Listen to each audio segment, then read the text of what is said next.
আমার ছোট্ট সোনামণিরা উইয়ার কিডসে তোমাদের সবাইকে স্বাগতম। চলো আজ আমরা পড়ব বর্ণপরিচয়ের প্রথম ভাগের প্রথম পাঠ। বড় গাছ, ভালো জল, লাল ফুল, ছোট পাতা।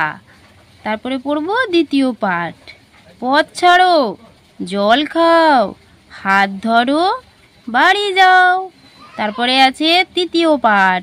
কথা কও, জল পড়ে, মেঘ ডাকে, হাত নাড়ে, খেলা করি।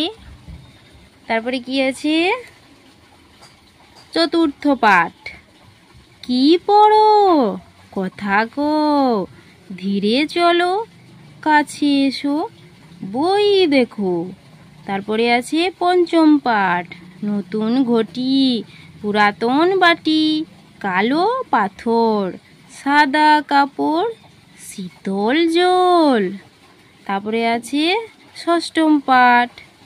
বাইরে যাও, ভিতরে এসো, কপাট খোলো, কাগজ রাখো, কলম দাও। তো সোনামণিরা, তোমাদের যদি ভিডিওটি ভালো লেগে থাকে তাহলে তোমরা চ্যানেলটি সাবস্ক্রাইব করে রাখো এরকম আরও নতুন নতুন ভিডিও পেতে।